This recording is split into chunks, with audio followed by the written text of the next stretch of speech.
Hi there, guys, and welcome to Long Live Play, Episode 2. This is a podcast where we love to explain and talk about and enjoy our love-hate relationship with PlayStation. I'm, of course, your host, Efo Kushner, and welcome to Episode 2. Now, of course, you'll be listening to this on Friday, and as much as I do want to talk about the whole Star Wars Battlefront 2 thing, I feel like that's for another topic and for another show. And yeah, man, so don't expect it this episode. But you will be getting it, for episode 3, and of course the Chronicles of Gamers podcast. But besides that, let's just jump right in, man. Let's just go into the news of PlayStation. And speaking of that, we're going to go straight into Nier Automata. Well, actually, Nier in general. So, in an interview with Denkai PlayStation, Nier producer Yosuke Saito confirmed that the development has begun on a new project. When asked about any new developments with the project in this week's upcoming Denkai PlayStation, Saito commented, "Well, when it comes to a game, we're making preparations in earnest for the setting, which you can probably have guessed due to the fact that we're recruiting a scenario planner." Saito was also asked whether Yoko Taro is part of the game, but I mean, of course. I mean, let's be honest. I'd be surprised if Yoko isn't part of the game. But Saito goes on to say, he is, at least, I like to believe so, laughs, LOL. Taro-san says he will do anything as long as he gets paid for it, but there's no one else I know who doesn't move for money as much as that man. He only wants to do whatever he wants to do, so I'll try my best to explicitly say what he doesn't want to do to guide him towards what I want to do. And then he laughs on it. So yeah, man. I think Yoko Taro is going to be in it. I still need to play Nier Automata. I've been playing the Drakengard series, which ties into Nier, so I just pretty much finished up Drakengard 3, and I played Drakengard 1 already, even though I wasn't supposed to. It's supposed to be 312, which I just recently found out, and then from Drakengard 1 that ties into Nier Automata. So yeah. I mean, not Nier Automata, but it ties into Nier, and then one of the endings from Nier ties into Nier Automata. So I'm trying to do that path, and doing it that way, it's actually a pretty interesting way to do it. But story-wise, it's pretty interesting. But if you're not a fan of like Yoko Taro's work, and if you don't feel like going back to find those games, then don't worry about it. But I would highly suggest, if you can, at least for the PlayStation 3, if you still have your PS3. Buy the Drakengard series, like Drakengard 3 at least. Alright, so we're gonna go into the next news. So, Arc System Works, has confirmed the crossover fighting game will see a stateside release, and the crossover fighting game is BlazBlue Cross Tag Battle! Gosh, man, I am so looking forward to this. It will see a stateside release next year in their new North America branch in Torrance, California. So my Cali people, congratulations. You got a new artwork system in there. It'll be the first game that they publish. And it, of course, BlazBlue Cross Tag Battle is a team-based fighter, which includes characters from the BlazBlue, Persona, Ruby, shout out to our Ruby podcast, me and Raxton Cosplay, and Under Night and Birth franchises. The North America branch, which has just been established with the goal of sales, marketing, promotion, customer support, licensing, localization, and North America partnerships. That's pretty much what that branch has been established. And of course, be on the lookout because BlazBlue Cross Tag Battle will be scheduled for 2018 on the PS4, PC, and the Switch. I've been really looking forward to this. I'm really hoping that they include Yang, and I'm only going to buy this game to play as the Ruby characters and no one else. No, it sucks. There's a few Persona characters I would like to play, but nah, man, I'm Team Ruby all day, every day. I just need Yang on my team. Man, all I need in this life of sin is Yang as my best friend. All right. And then let's go on to the next news. BlizzardCon, which had happened a week ago, we'll say about 2 weeks ago. But they announced some they had some announcements over new skins and other customization for Overwatch, including crossover skins with other Blizzard games. All these skins will be available in the loot box set. I'm so sorry. I have to read that. The loot box set. And they're not time limited like the seasonal skins. So luckily for you, you don't need to go out and run by a loot box. Damn, just saying that word is dirty. But besides that, also, which happened at BlizzCon, we got a new hero, man, and her name is Moria. She's a support hero that's I feel like she's a mix between, I feel like she's what Zenyatta should be, and I don't know why. But she's like a mix between Zenyatta and Zarya. And it's ridiculous. But she is a support hero. She appears to have stealth attacks similar to Sombra. So she can I'm really curious to see how she plays. But she can also deal healing orbs, which restore enemies' health to nearby teammates. Then she has this little damaging orb that she can just throw at people from a distance, and it damages enemies over time. And of course she has an ultimate that deals it literally looks like she's firing a Kamehameha beam. I'm serious. If it's not Kamehameha, I feel like it's the spirit gun or shotgun. But yeah, she'll be out. She's coming soon. When that happens, I'll let you know. And I'm actually going to pick her up. So I think she's going to be my new number one character. I'm enjoying Doomfist as much as I do play him. But I do like playing Lucio the most. So if I like Moria the best, then it'll probably be Moria, then Lucio, then Doomfist, then Zenyatta, then Mercy, and then Soldier 76. I almost said Soldier 69. Anyways, though, we're going to move on to the next. Owlboy, which is released on the PC exactly a year ago. It's coming to the PS4, Xbox One, and the Switch on February 13th. Owlboy is a 2D platform that focuses on jumping, flying, and, bouncing and stuff. The suit, what is it, the Tanuki suit? I think it's the Tanuki suit from Super Mario Bros. 3. I think that's where, even the game said that's where they got their influence from, which is actually pretty sick. I wouldn't have never thought of something like that. But yeah, Owlboy, February 13th. PS4, hell yeah. I can't wait to play that game. But speaking of PlayStation, since we love talking about PlayStation Experience, guess who's going? Your boy is. Evo Kushner, I myself am going. Gamer Composer is going. Rord Brioche, I'm not too sure. I believe she says she's going, but we are definitely going. And if you are holding, and those for you that are also going to PlayStation Experience this year, I'm hoping that we can run into you. I'd be really excited for that.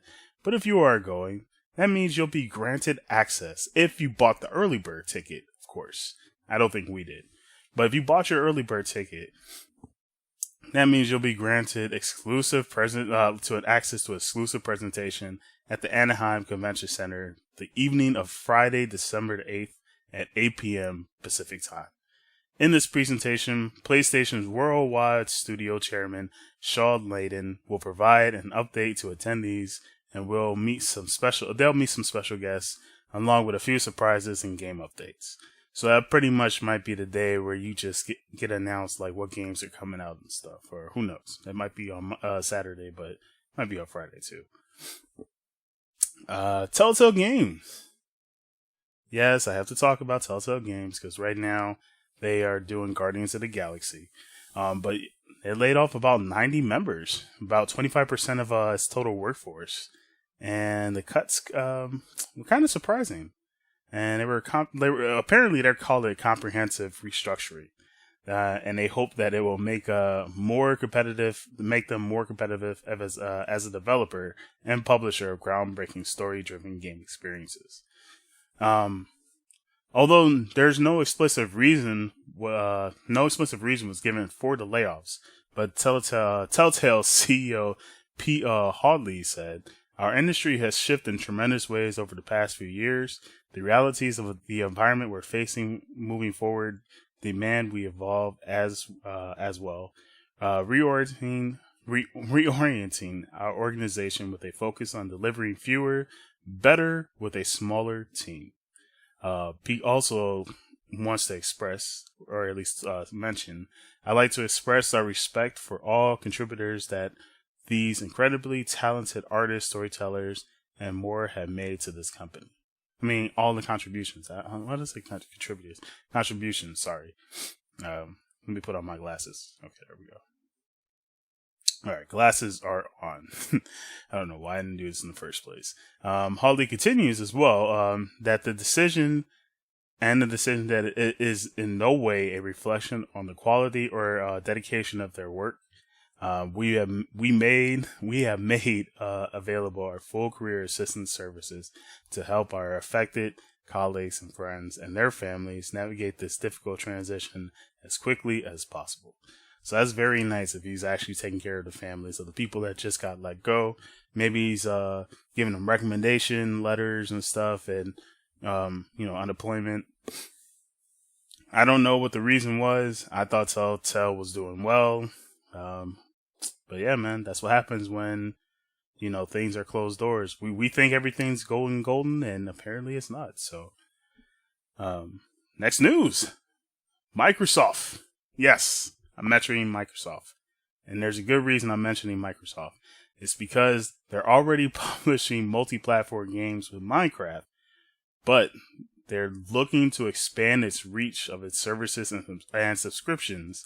And there could come a time when it releases franchises like Halo, Gears of War, and I guess Forza. I think Forza is part of their franchise on the PlayStation platforms. So that'd be surprising, being able to play Halo and Gears of War on PlayStation.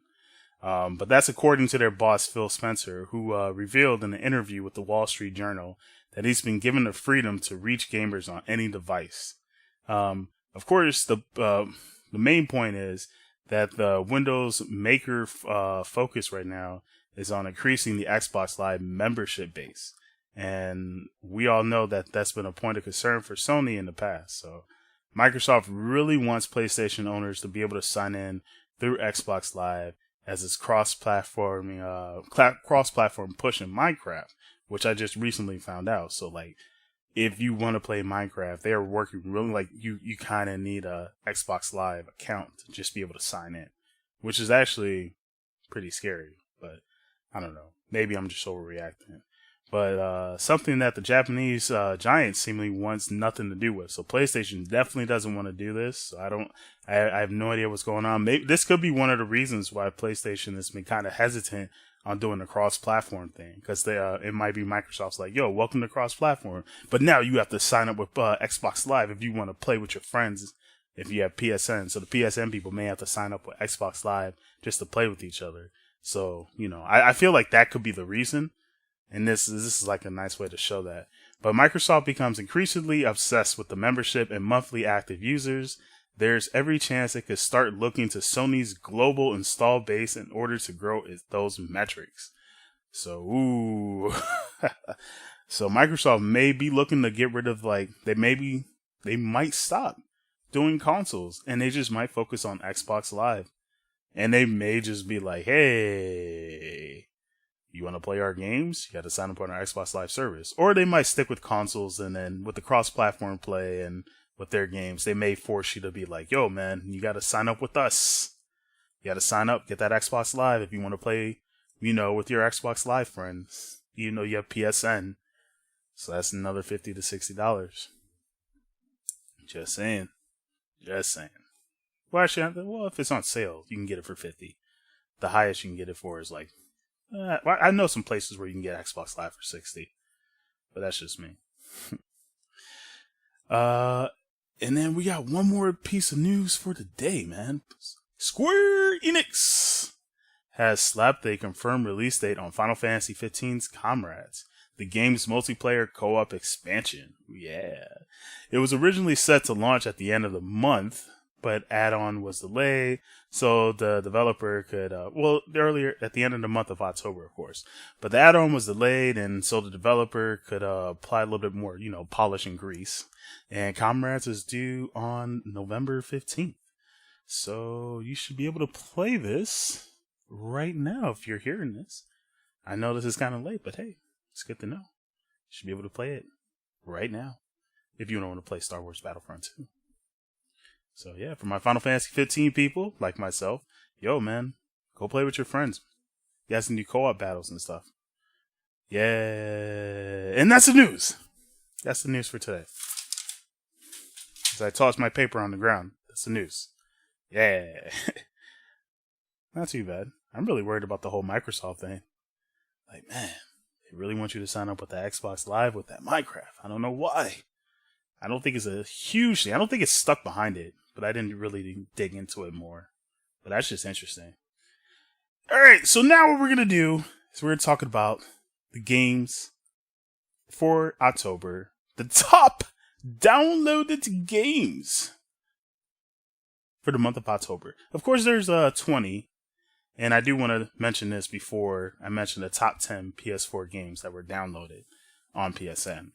I'm going to do some honorable mentions first. Destiny 2 was at 11th place, so they're already out. The Last of Us Remastered was at 13th place. The Evil Within 2, which came out in October, was in 16th place. Rocket League was at 17th place. And Wolfenstein 2, The New Colossus, was at 19th place. It's very surprising, especially since The Evil Within and Wolfenstein came out in October.